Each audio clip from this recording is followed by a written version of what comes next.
Is the U.S. sliding off the pace while warfare gets reinvented? Not in D.C., but in Ukraine, Israel, and Silicon Valley? Drones, AI swarms, cheap, lethal technology are rewriting the rules. And America? Let me be blunt, we're lagging. We're not moving fast enough. One defense insider told Truthory. That phrase keeps echoing through war rooms I've visited. So buckle up. Let's walk through what's really happening. This spring, I was blindfolded and driven to a secret drone factory in western Ukraine. It's run by TAF Drones, founded just 3 years ago by Oleksandr Yakovenko, a former logistics entrepreneur turned war technologist. When Russia invaded, Ukraine needed more than soldiers. They needed innovation. The government asked Yakovenko, "Can you build drones?" He said yes and gave his team 4 hours to decide. Leave or stay and fight with tech. Inside the factory, it felt more like a startup than a weapons lab. 3D printers buzzed. Young engineers, many women, assembled carbon fiber drones while techno music played. It's meditative, one said. That one facility now produces 1,000 drones a day at just $500 each. Some scout, some supply, most, they strike. Suicide drones flown by remote, crashing into Russian tanks and launchers. One manager showed me night footage. A thermal drone hits a $5 million Russian rocket system. Flash, gone. We spend little, he said. They lose big. When Russia invaded Ukraine, it brought tanks and artillery gear for a 20th century war. Ukraine, outgunned and outnumbered, responded with something else. A swarm of cheap, deadly drones. Now, every time Russian forces try to move, they're met by buzzing explosives. According to Kiev-based researcher Mikhailo Samis, about 80% of Russia's losses since 2024 in troops and gear have been caused by drones. In June, Ukraine launched a game-changing strike. Over 100 drones hit deep into Russian territory, with even reaching Siberia and damaging or destroying about 20 warplanes. It was the most significant attack on Russia since World War II. Ukraine even released first-person drone footage, edited to a pounding techno beat. They titled it Failsafe. The Pentagon watched closely. For decades, the U.S. military has relied on slow, expensive, and massive systems such as stealth jets, nuclear carriers, billion-dollar tech that takes years to build. That model once gave America global dominance, but today, it may be a weakness. The American way of war is no longer viable, says former Pentagon official David Ochmanek. We're not moving fast enough. History shows how fast tech can flip the battlefield. In the 1800s, railroads beat horses. In the Gulf War, cruise missiles turned pinpoint strikes into routine. Now, Ukraine claims it's pioneering the next leap. Fast, AI-powered, battlefield automation. Any small country can do what we're doing, says drone commander Valery Borovic, even against a superpower. So, in this context of changing warfare, America's closest answer is a man named Palmer Luckey. At 32, he looks more beach bum than defense mogul.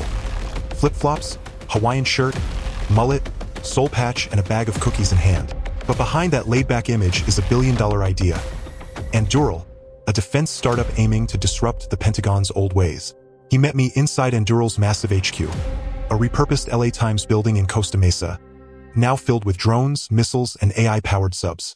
One model, the Dive XL, is an autonomous sub that can travel 1,000 miles without surfacing. I can build one in days, Luckey said. Like IKEA, but for war. Unlike defense giants like Lockheed Martin, Luckey's roots are in gaming and virtual reality. At 19, he created the Oculus headset in his parents' garage and sold it to Facebook for $2 billion. After being pushed out in 2016 for backing Trump, he teamed up with Peter Thiel's Founders Fund and launched Endural. His big idea? Treat weapons like software. Cheap to produce, constantly updated, powered by AI. He says, forget bulky hardware and let the code win wars. I wanted to turn war fighters into technomancers, he told me. His systems are designed to gather battlefield data, learn, and strike, often without needing a human hand nearby. Inside Endural's sleek showroom, Palmer Luckey stopped beside a jet called the Fury, a pilotless fighter that can handle G-forces no human could survive. We're teaching it everything from Top Gun, he said. But the cool thing is, no pilot, no risk. Endural has scored billions in contracts. The Pentagon is clearly interested in unmanned warfare. But despite the hype, most defense spending still flows to traditional programs, big, slow, expensive. Meanwhile, the threats are evolving. Gone are the days of small terror cells and third-world armies. Now, U.S. war planners face two extremes: drone-wielding insurgents and China, a full-scale military rival that may already outpace the U.S. in key areas. We're like a gun store with no stock, Luckey said. So, is the U.S. military built just for the past? Back in World War II, it was different. The U.S. military led innovation. Generals pushed fast. Factories pivoted overnight. The Pentagon funded multiple prototypes and picked winners, whoever delivered results. That mindset gave us the atomic bomb, satellites, even the nuclear submarine. But by the 1960s, that energy faded. Defense Secretary Robert McNamara brought in a new corporate-style system. The Pentagon began designing weapons on paper, following 5-year plans, and only then inviting contractors to build them. It was more structured, but slower, less competitive, and far less dynamic. According to defense analyst Bill Greenwald, that's when we stopped innovating. We also stopped producing at scale.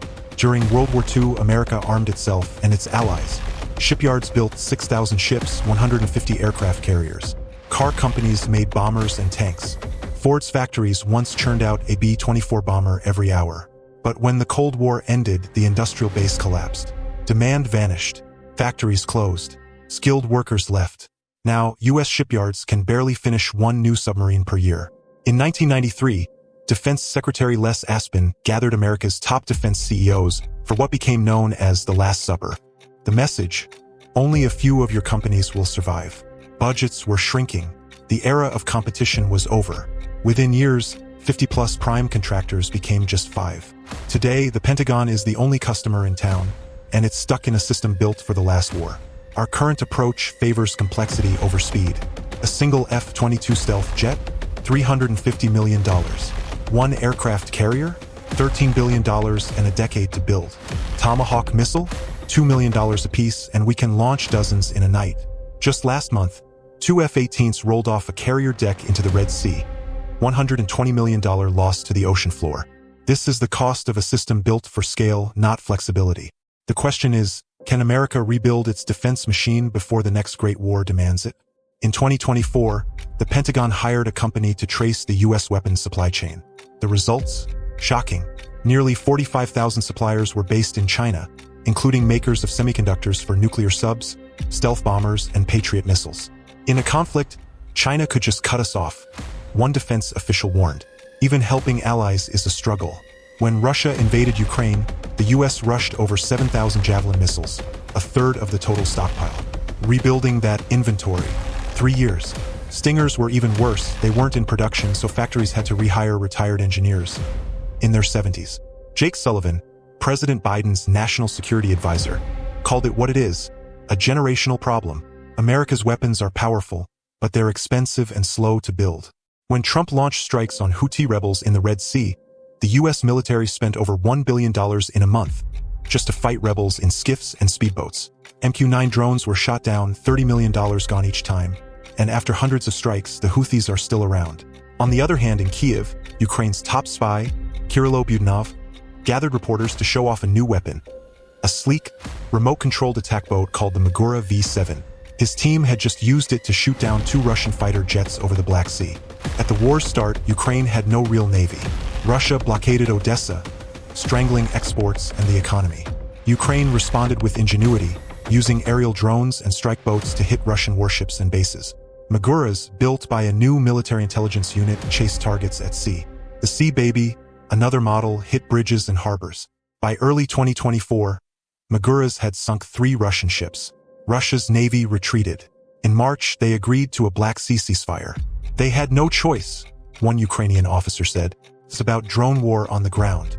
At first, Ukraine used drones for recon. Now they're weapons. By the end of last year, Ukrainian factories had reportedly built over 3 million drones. Their advantage? Drone makers and frontline soldiers work side by side, tweaking designs in real time. The attack drones are simple: plastic frame for rotors, camera, battery, and a bomb. FPVs, first-person view drones, are guided like a video game. One Ukrainian pilot flew his drone into a Russian tank. The crew bailed, and other drones chased them down. "We killed all of them," the unit commander said. But Russia fights back with its own swarm of drones.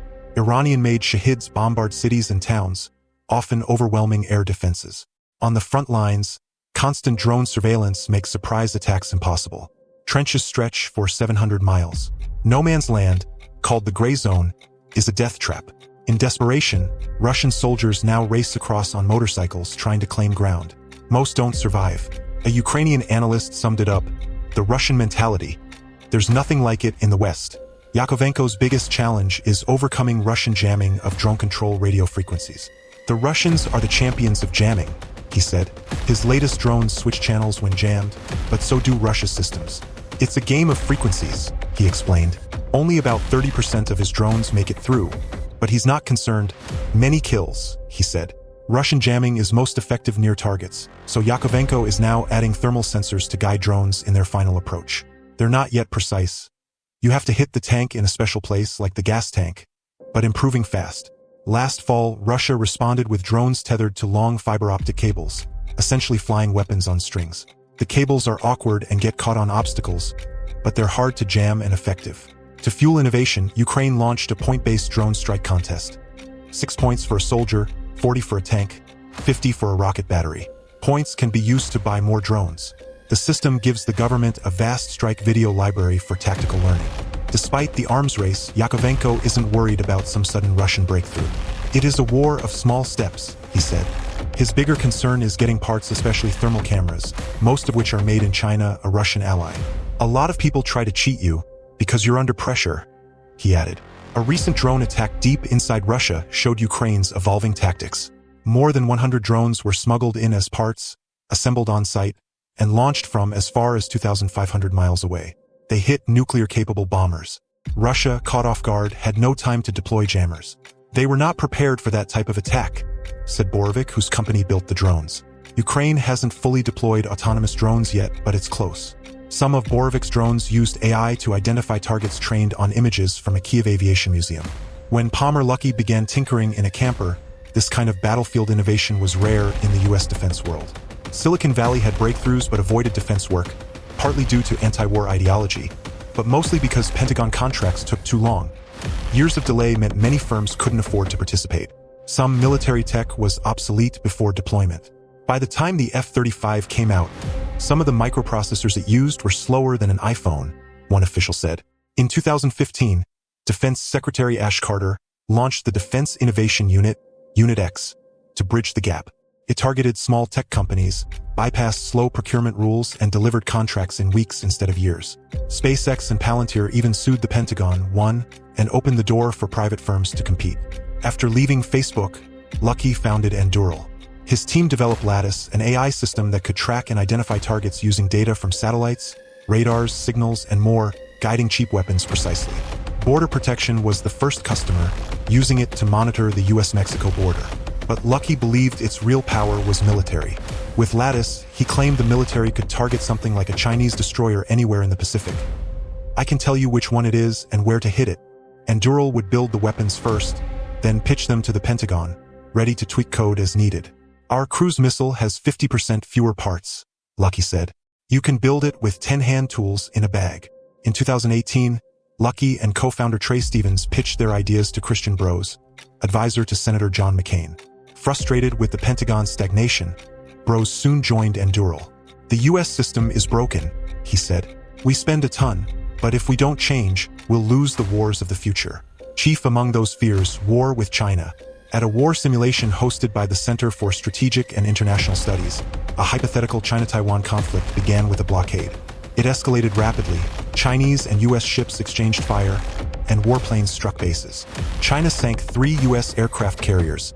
America retaliated with strikes on the mainland. Tens of thousands died. President Trump has committed to Taiwan's defense, and Defense Secretary Pete Hegseth has warned China of devastating consequences. The People's Liberation Army meanwhile continues rehearsals, testing beach-landing barges and encircling Taiwan with vessels. Some see a cycle of mutual deterrence, but only if U.S. power can hold. China's Navy has surpassed the U.S. in ship numbers, and its missiles are designed to sink carriers and strike American bases.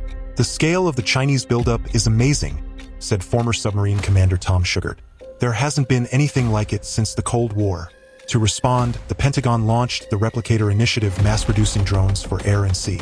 The Air Force plans to deploy 5 unmanned aircraft per manned fighter. The Army wants 1,000 drones per division.